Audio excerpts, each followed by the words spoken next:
Welcome to the Global War Watch Network. We're looking at two nations today, once allies, now staring each other down on the brink of war. We're going to break down the sudden, absolutely brutal escalation between Afghanistan and Pakistan, an escalation that's pushed the entire region to a real knife's edge.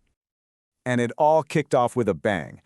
Massive Pakistani airstrikes pounding Kabul, then a ferocious Taliban counterattack. This wasn't just some minor border skirmish, This was a lightning-fast slide towards a potential all-out war. So, the big question is, how on earth did we get here?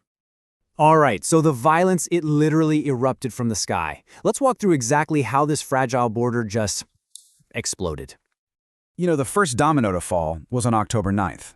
Now, Pakistan hasn't officially put their hand up for this one, but all the reports pointed to Pakistani strikes. And not just on the border, but deep inside Afghanistan. And who were they targeting? Well, the leadership of the TTP. That's the Tehrik-e-Taliban Pakistan. They're the group that's been hitting Pakistan with deadly attacks for years. This was a huge escalation. Taking the fight from the borderlands right into the capital, that's a whole new level. And the Taliban's reaction?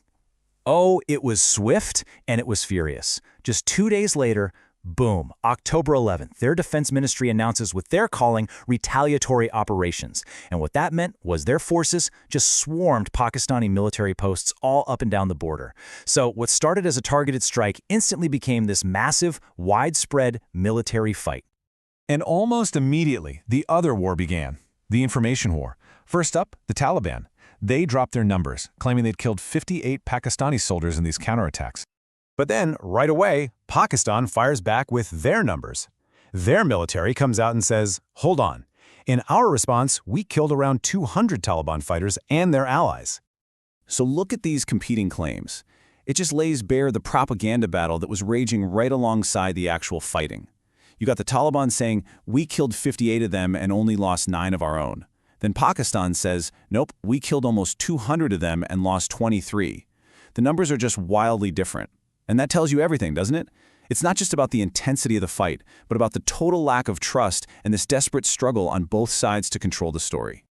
Okay, so this explosion of violence, it's not really about one airstrike, is it? It's fueled by these two really deep-rooted conflicts that have basically poisoned the relationship for decades. If you really want to understand what's happening now, you've got to understand the old wounds. Okay, first up, the TTP, the Tehrik-e-Taliban Pakistan. Think of them as the Pakistani Taliban. They're ideologically on the same page as the Afghan Taliban, but their goal is totally different. They want to overthrow the state of Pakistan. And ever since the Afghan Taliban took back power in 2021, Pakistan has been getting more and more furious. They're accusing Kabul of just looking the other way, giving the TTP a safe place to plan and launch these devastating attacks back inside Pakistan. For Islamabad, this is without a doubt their #1 security nightmare. And the second core issue? It's the border itself, the Durand Line. This thing was drawn up by the British way back in 1893, and it basically sliced the Pashtun ethnic heartland right in two. The problem is, Afghanistan has never accepted it as a real border. So whenever Pakistan tries to build a fence, the Taliban see it as an illegal occupation of their land, and they tear it down. So you see, this isn't just a line on a map, it's this raw, nationalistic wound that is just never ever healed. All right, so to really get why things are so hostile right now, we've got to look at how this so-called alliance just completely fractured over time. It's really a story of patronage, a lot of double-dealing, and in the end, just bitter disappointment. This collapse has been decades in the making. You go back to the 80s, and they were allies, fighting the Soviets together. Then by 96, Pakistan was basically the Taliban's name backer. After 9/11, things got complicated. Islamabad played this really dangerous double game, right? Officially, they were a U.S. ally in the war on terror, but behind the scenes, everyone accused them of secretly helping the Taliban. So when the Taliban stormed back into power in 2021, you'd think Pakistan would be celebrating a strategic victory. But nope. Instead, the TTP problem just exploded, and that brings us right here, to today. Open conflict. But wait, there's another major player we have to talk about, a regional rival that casts this huge shadow over everything. And that, of course, is India. You have to remember, Pakistan's every move in Afghanistan has always been shaped by its deep-seated fear of being encircled by its arch-rival. And get this, the timing of these clashes is pretty telling.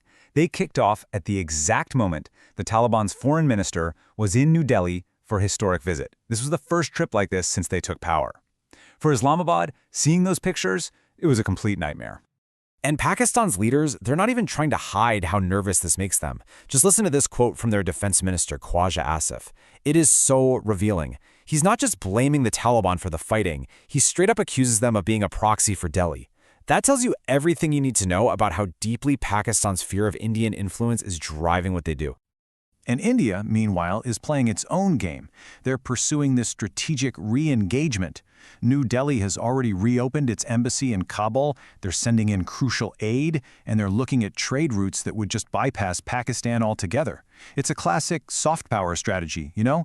Win hearts and minds, rebuild influence. And of course, Islamabad sees this as a direct, major threat. So, after days of really heavy fighting, some outside players like Qatar and Saudi Arabia stepped in to mediate, and the guns have gone quiet, for now. But the so-called peace that followed, well, it's just as contested as the border itself. I mean, just look at the two versions of the ceasefire. It tells you the whole story. Pakistan says the Taliban begged for it, and it's only temporary. The Taliban says, nope, Pakistan asked for it, and it's open-ended. They can't even agree on who blinked first. That is not a solid foundation for a lasting peace. It's just proof of how completely shattered the trust is between them. Because at the end of the day, none of the big issues have been fixed. The TTP is still out there, the Duran line is still a huge point of contention, and that whole geopolitical game with India, it's only heating up. So it really leaves us with this one critical question. Is this a real ceasefire? Or is it just a pause? A moment to reload before the next, maybe even more violent round begins? So, that's our breakdown of this incredibly volatile situation. But now we want to hear what you think. Hey, thanks so much for watching. If you found this explainer useful, it would be a huge help if you could like, share, and subscribe to the Global War Watch Network. And definitely drop your thoughts in the comments section below. We want to know what you're thinking. Also, come join us on our social media platforms. All the links for that are right there in the description. Thanks again, and we'll see you for the next one.